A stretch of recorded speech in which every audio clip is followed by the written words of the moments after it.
Marami ang nagabang sa pagdating ng ating pambato sa naganap na Paris Olympic noong mga nakarang linggo na si Carlos Yulo. Kaya naman panigurado ay marami rin ang nakatutok at nakaabang sa kung ano ang mga matatanggap nito pagdating dito sa bansa.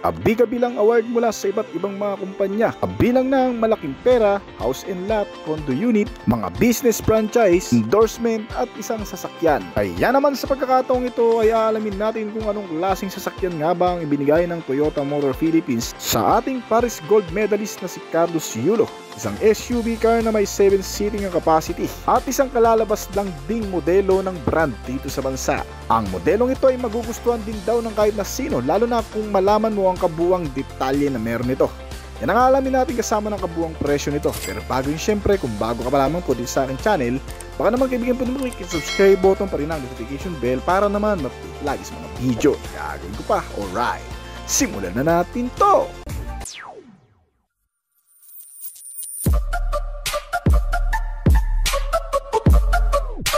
Isa sa pinakapangmalakasang sasakyan ng Toyota Motor Philippines ay ang Land Cruiser Prado.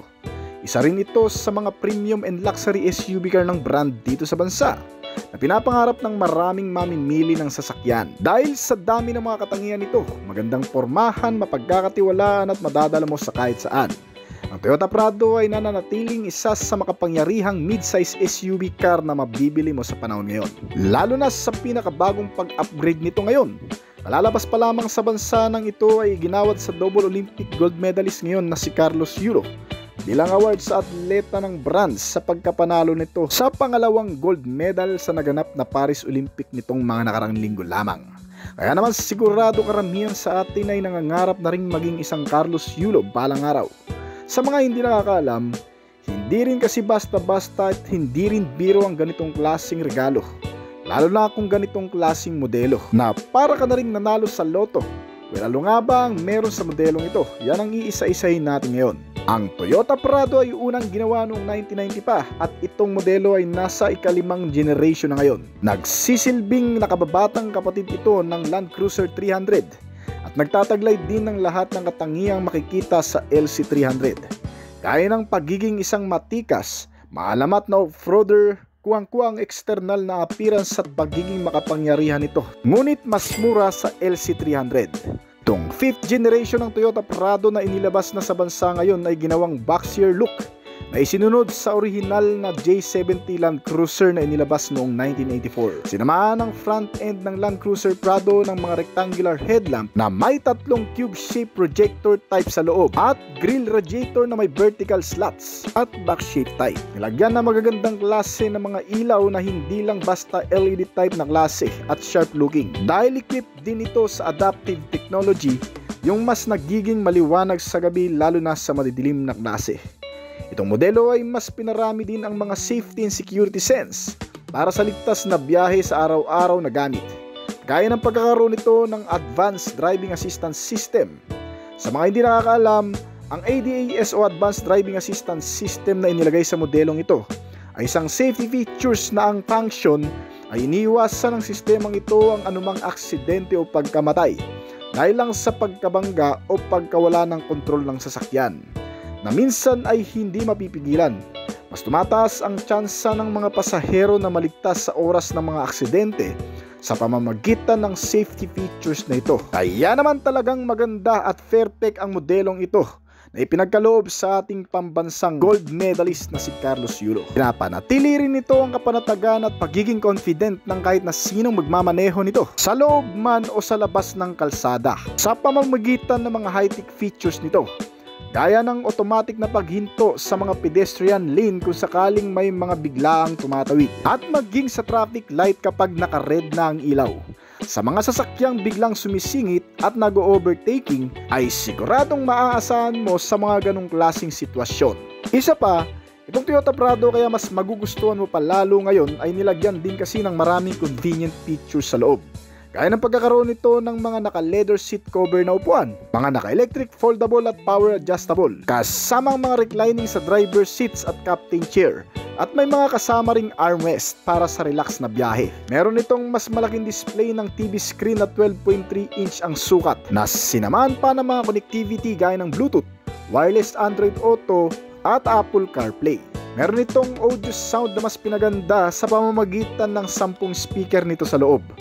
Meron na rin itong kasamang wireless charging pad at maraming USB port charging sa bawat row seats na may kasama na rin mga bottle and cup holder na lagayan ng mga inumin. Bukod pa riyan, maganda rin ang singaw ng aircon nito sa kahit anong temperature. Sinamahan pa ng air quality control at auto climate control system at heater. Sobrang high-tech na talaga nito mga kaibigan kasi pati ang mga maintenance recommendation ay mamamonitor mo sa pamamagitan ng mga impormasyon na lumalabas sa mga TV screen nito. Gaya ng PSI o dami ng hangin na dapat mong ilagay sa mga gulong nito, periodic maintenance, engine check at iba pang mga aktibidad. Kaya ng panoramic view monitor o 360 camera na makikita mo rin dito ang mismong video ng labas na kung saan natututukan ng camera nito ang buong paligid nitong sasakyan. At syempre marami pa dahil sobrang accessible na mga features nito. Sinamahan pa ito ng Dynamic Radar Cruise Control para sa additional safety features na gumagamit ng radar o sensor para ma-determine ang distansya ng sasakyan na nasa unahan mo habang tumatakbo ng mabilis. Dahil dito ay maiiwasan ng pagkabangga once na biglang huminto ang nasa harapang sasakyan. Hindi lang yun, meron din itong multi-terrain monitor kung saan mas mapapakinabangan sa mga off-road rides para mamonitor ang paligid ng sasakyan sa pamamagitan ng mga kamera na nakakabit sa harap, likod at magkabila ang gilid nito. Nibigyan assistant ang sasakyan para mas ma-determine ng maayos ang buong kapaligiran habang nagmamaneho sa hindi ganun kaayos na kondisyon ng mga kalsadang dadaanan. Nilagyan nito ng crawl control and multi-terrain select driving mode system ang magagamit sa pamamagitan ng isang selector sa driving mode nito para umayon ang lakas, bilis at ang kabuuang performance nito sa kung saan lugar man ito imamaneho. Meron din itong 8 parking sensor para sa front and rear portion ay kasamang front and rear camera para sa maayos na pagpapark kahit sa masisikip na parkingan. Nilagyan nito ng automatic tailgate opening na kung saan pipindutin mo na lamang ang switch function nito sa mismong transmitter key kung bubuksan o isasara. Automatic din itong titigil once na may madetect na may masasaging debris habang ito ay nagbubukas upang nang sa ganon ay hindi ma-damage o hindi masira ang tailgate sa pilitang pagbukas nito kung may matatamaan man. Nilagyan din itong modelo ng iba pang mga safety features gaya ng lane departure warning para panatilihin ang pag-andar sa loob lamang ng lane o linya sa kalsada kung saan may sensor ito sa gulong na kapag nasagi ang linya sa kalsada ay automatic itong babalik sa posisyon sa loob mismo ng linya. Ito ay ligtas gamitin lalo na kung magpapalit-palit man tayo ng direksyon o mga linya sa loob ng kalsada para mapanatili pa rin ang kaligtasan. Sinamahan pa ito ng blind spot monitoring system. Ito naman ang sistema na kung sakaling ang mga sasakyan na nasa unahan habang umaandar ay bigla na lamang nagpreno o yung mga biglang pakurbada at may mga nakatigil na sasakyan na bigla na lamang bubulaga sa'yo, itong blind spot monitoring system ang maaasahan mo sapagkat mag-a-apply ito ng automatic braking para hindi tuluyang mabangga ang anumang sasakyan na nasa harapan na biglang humihinto. Meron din itong rear cross traffic alert. Kung sakali namang may biglang darating na sasakyan sa likuran habang ikaw ay nagpapaatras, automatic din itong hihinto para nang sa ganun ay hindi maatrasan o mabangga ang mga sasakyan na biglang sumusulpot na lamang sa likuran. Sinamahan ito ng free collision system na isa pang safety features nito. Iniwasan naman ng sistemang ito ang makabangga o mag-crash ang sasakyan sa pamamagitan ng mas maagang pag-detect nito sa mga panganib na paparating, na kung saan ay kusa itong hihinto at babagal ng takbo para maiwasan ang anumang aksidente sa loob ng kalsada. Sinamahan pa ito ng hill start and downhill assist na magagamit mo naman sa paahon o pababang kalsada. Nilagyan din ito ng vehicle stability control system na nagpapanatili sa maganda at stable na pagmamaneho kahit may drive sa mababato at malulubak na klase ng kalsada. Kasama na rin ang traction control na nakatutulong din sa maayos na pagmamaneho sa mga off-road condition. At ang isa pa sa maganda sa modelong ito mga kaibigan ay nilagyan nito ng mas malaking moonroof o yung malaking bintana na makikita sa taas ng bubong nito. Meron itong automatic switch function kung gusto mong buksan at isara. Mas ma-enjoy mo ang biyahe lalo na sa mga probinsya at malalanghap mo ang sariwang hangin sa pamamagitan nito na makakasalubong mo habang bumabiyahe. Pagdating sa makina Ang Toyota Prado 2024 model ay pinapagana ng 2.4-liter gasoline engine at naka-inline 4-cylinder 16-valve chain drive with turbocharged at may dual overhead camshaft engine. Isinama ito sa nag-iisang transmission na automatic 4x4 na may 8-speed variable gear shifting na ngayon at gumagawa ng maximum output na 281 horsepower sa kada 6,000 revolution per minute at maximum torque na 430 Nm sa kada 3,600 RPM. Ang kabuang bilis na nagagawa nito ay umaabot ng 200 to 220 km per hour. Sobrang lakas at bilis na hindi ka talaga bibitinin sa kahit saan pa. Meron itong fuel tank capacity na 87 liters na full tank at kumukonsumo ang 8 to 9 km per liter sa city habang 10 to 12 km per liter naman sa highway. Nilagyan din itong modelo ng magagandang klase ng suspensions kabilang ang double wishbone sa front at multi-link suspension na may kasamang coil spring at mga shock absorber naman sa likuran. Nagpapaganda ng bounce nito at talagang mas matibay ito dahil sa bigat nitong Toyota RAV4 ay hindi rin basta-basta ang mga suspensions na ilalagay dito panigurado. Meron itong mga naka-disc type na braking system sa front na naka-ventilated disc type habang ordinary disc type naman sa rear brake nito. Nagpapalakas ng kapit ng brake.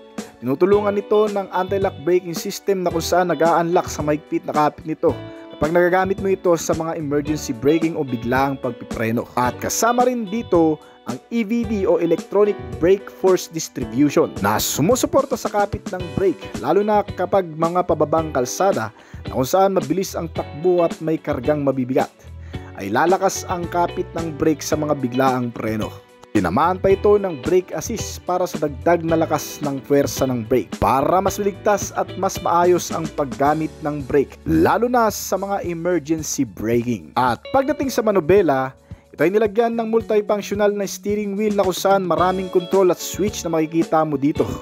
Napaka-functionality ng modelong ito sa harapan dahil ang daming switch at accessible na rin. Kailangan mong maglaan ng kunting panahon para mapag-aralan ang mga function nito. At ang manubela nito ay naka-power steering.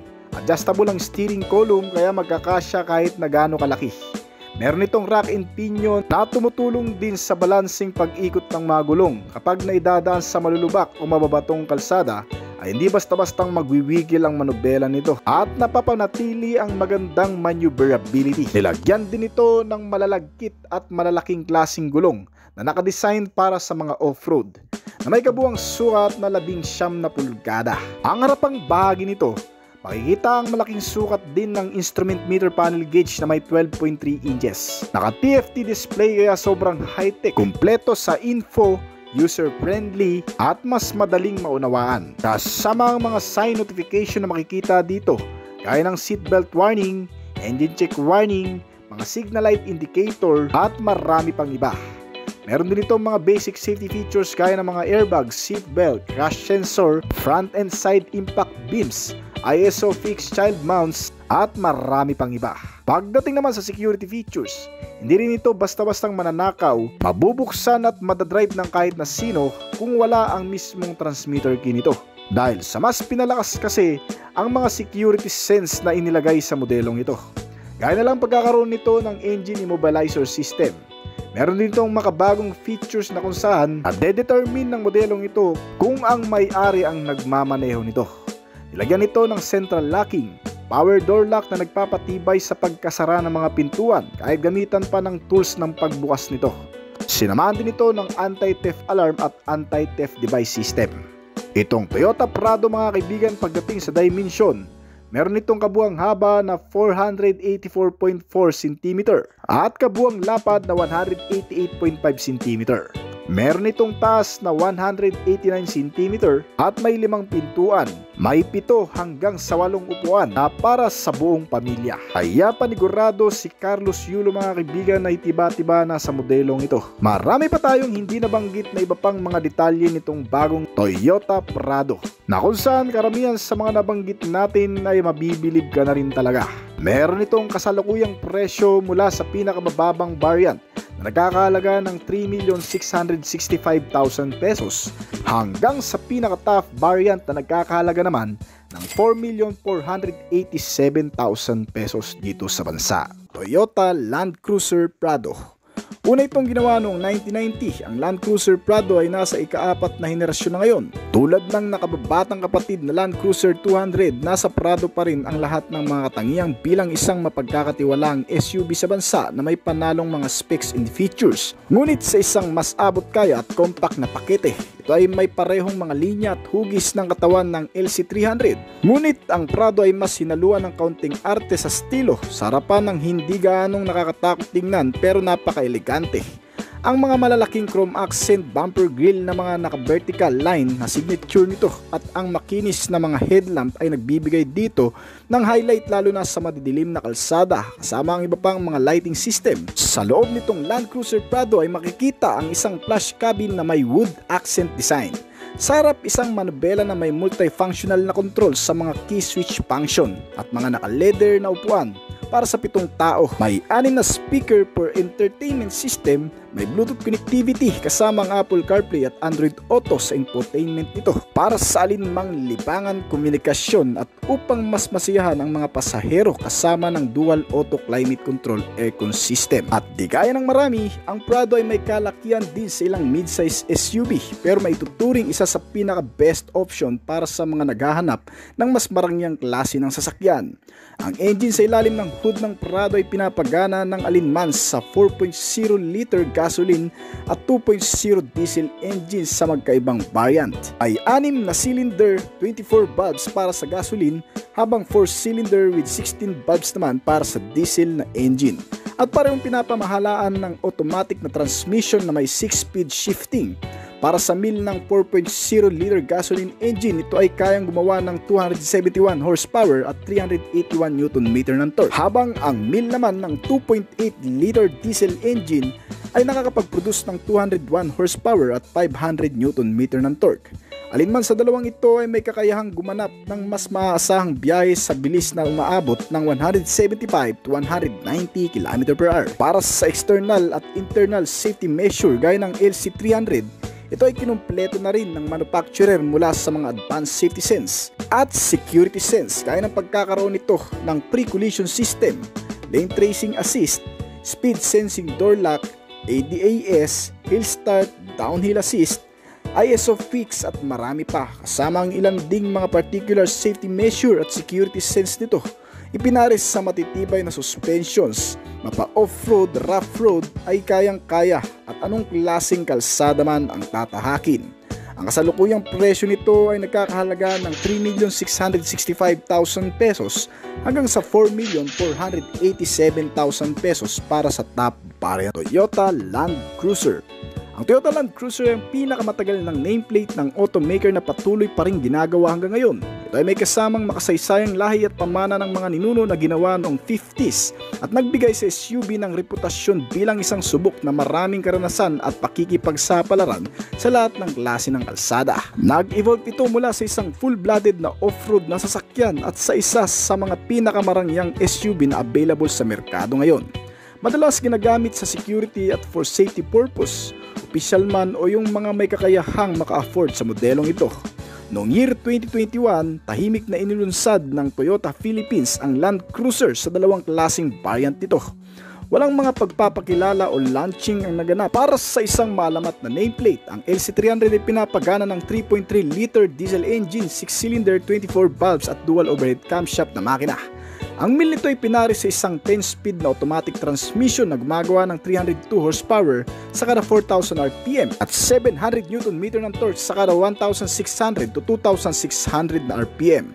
Malakas ang hatak dito na nag-average ng 190 km/h. Ang bawat suspensions nito mula sa harap at likod ay matitibay at matatag. Yan ang hindi matatawaran sa modelong ito kasama ang 4 na disc brake na nakabalot sa makapal na sukat ng mga gulong na 265 by 55 R18. Ang bawat safety features and security measure naman ay mas kinumpleto para sa malawak na kakayahang panghawakan ang matibay na kaligtasan ng bawat sasakay. Mas makakapit na braking system sa front and rear at kumpleto sa mga bagong safety sense kabilang ang pre-collision, lane tracing assist, lane departure, ADAS o tinatawag na Advanced Driver Assistance System. May blind spot monitoring, speed sensing door lock, 360 camera, mga sensor at ilan sa mga particular safety features kaya ng airbags, mga seat belts, ABS, electronic brake distributor, brake assist at marami pa. Kasamang magagandang sistemang hatid sa mga sasakay mula sa loob at labas, mga naka-LED na ilaw, matitibay na panel shell at magandang aerodynamic. Binahagian din ito ng mas malawak na sukat. Ang interior base ay may dalawang captain seats, mga naka-leather cover at adjustable pa at komportableng upuan. At para sa mga accessibility, nilagyan ng 12.3-inch infotainment system na naka-Apple CarPlay at Android Auto. May 10 speaker at Bluetooth connectivity para sa mas magandang audio sounds. Ang maluwag na legroom pati compartment base nito na sinama ng malakas na air conditioning ay mas pinapanatili ang kaginhawaan ng pagsakay. May tuturing isa sa pinakaligtas na klase ng sasakyan sa bansa na nagkakahalaga ng 5,340,000 pesos hanggang sa 5,732,000 pesos sa pinakamataas na klase nito.